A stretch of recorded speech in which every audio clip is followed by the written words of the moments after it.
All right, the market is hot and you're considering putting your house up for sale. But who do you know to call? How do you qualify? You phone the guy with the bus benches? You maybe the guy that's got all the signs in your yard or around your neighborhood? Yeah. Maybe the guy offering the lowest commission. How do you know which agent is going to give the best results for you in your sale? So our recommendation is to ask 4 qualifying questions to any agent that you pick. But stop.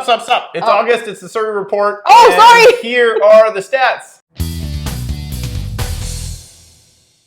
In July, the detached benchmark price came in at $1,105,900, with an increase of 5.1% year over year and 1.5% month over month.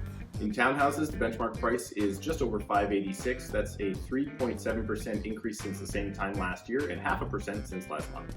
Moving into our condo market, the benchmark price is $404,400. That's up 5% year over year and 1% over last month. All right, so as Chandani mentioned, a bunch of people qualify their agents in different ways. Sometimes it's a recommendation. It's the guy that's offering you the best deal on commission. It's the guy who you see most often because you're driving to work past his bus bench all the time. Yep. But we are going to tell you the right way to do it. Chandani? Okay, so 4 qualifying questions, as I said. So first one is, Steve, the first question you should ask is, what is your days on market? So what does that mean? Days on market means, in English, how long does it take you to sell your listings? Yeah. Right? Super important for people to know how long the procedure is going to take. Okay, and is it important to sell it fast? Well, we do have that question a lot. Like a common thing that people looking to sell might say is, I'm not in a rush, I just want my price. Well, the reality of the market usually is when you hit the market, there's, let's call it, in any given area, 20 active buyers looking for that type of home. So you're going to hit them all at the same time.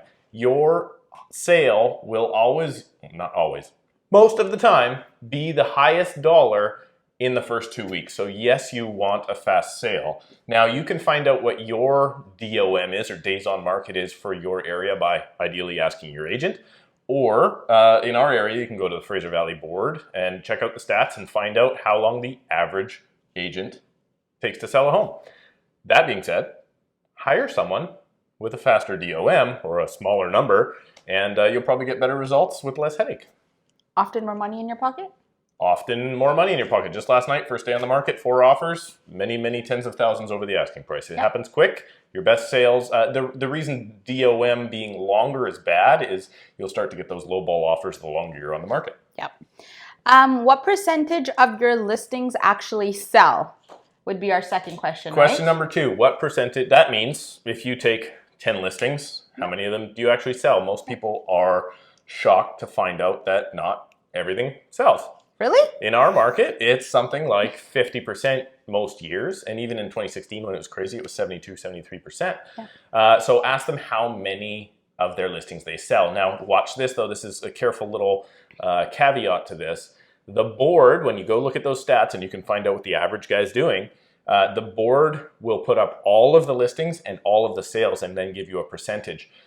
Tricky realtors like us once in a while will do that. Well, we sold everything last year, but we actually relisted our stale listings twice, and therefore our percentage is actually much lower than we like to admit. Okay, so question number 3 is, how many homes do you sell each year? Why is that important, Steve? I think it is very important because you want to know, well, how competent your person is that you're hiring. So any idea? Well, I know Chandani knows. Chandani, how many people or how many houses do you think the average agent sells? Let's give it a broad number. Let's not talk about the Fraser Valley, but across Canada. In a year? In a year. What most people think, I would say, is about 20. Most people think it's 20, sure. The reality is it's usually between 4 and 5. Yeah. So that means the average agent is selling a house every 2 to 3 months.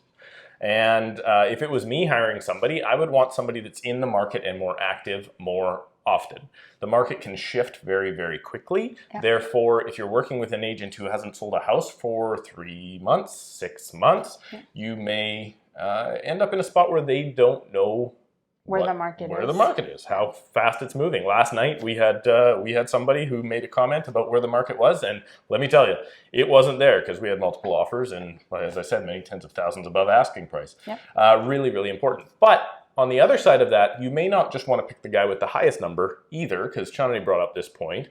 What if they're too busy for you? Yeah.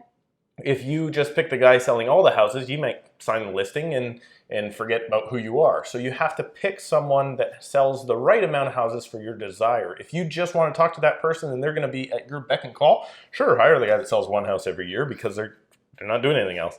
But you may want to stick away from the guy that sells 500 houses a year, right? Just might not be the right pick for you. Depends on your needs. Yep. And what you would like. Last question, what is your list to sell ratio? What does that mean? The most important question, list to sell ratio. So list to sell ratio in English means if you list your properties for X amount, what percentage of that do they actually sell for? Yeah. So in our board area, I'll speak to our board area last year, it was about 96.1%. So if you listed a house for $1 million, the average guy could sell your house for, let's call it, 961, right? So why is this important? Well, if you have a higher list to sale ratio, that means you're probably good at either one of two things: pricing your homes really, really well and accurately to get the buyers to come up to that asking price very quickly, or two, you're a really skilled negotiator and you can, even if your house is overpriced a little bit, you can get those buyers up to where they need to be. Does that make sense? I think so. I think that's all the questions I had for now. The other point I wanted to make about list to sale ratio that people should consider is often people do hire their agents by, I guess, what the commission rate is.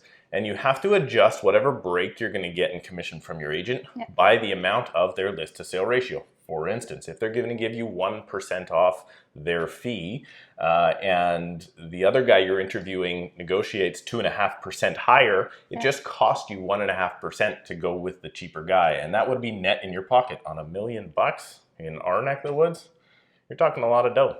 And one thing to remember is it's not always what we're paying in commissions. I think it's what are we going to be left with at the end of everything's done, because that's really the most important thing. And people often have the biggest trouble with that is thinking about, they often think, well, my house is going to sell for X no matter who I hire, so I'm going to buy or go with the guy that has the cheapest commission rate.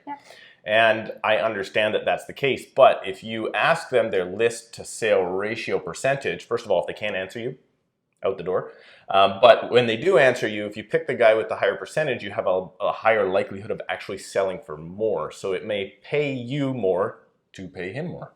It may cost you more, but then in the end, you end up with more. You net more. Net more. On the there other you go. side. Hopefully that makes sense. So those are the 4 questions. Please answer those. They are, again, let's go, D.O.M, days on market, percentage of listings sold, how many in a year, and list to sale ratio. If you ask those 4 questions, you will end up with a good agent if you pick the one with the best numbers. Okay. Make sense? Okay, thanks for watching this month. We'll see you next month. Bye for now. Thanks for watching the Surrey Report again this month. Still looking for the right agent for you? Want to find an ethical agent? Well, go back and watch the time that we interviewed the agent that got kicked off the ethics committee for being too ethical, Mr. Keith Roy. Thanks for watching again this month. We'll see you next month on the Surrey Report. We have to put on clothes for this. Put on clothes, yeah. Well, sometimes. I bet you we get more views if we didn't have any clothes on. No. It's gross. Probably would. Like, they wouldn't be like, hey, look at those guys, but they'd be like, they'd watch. Like, looking at a car accident.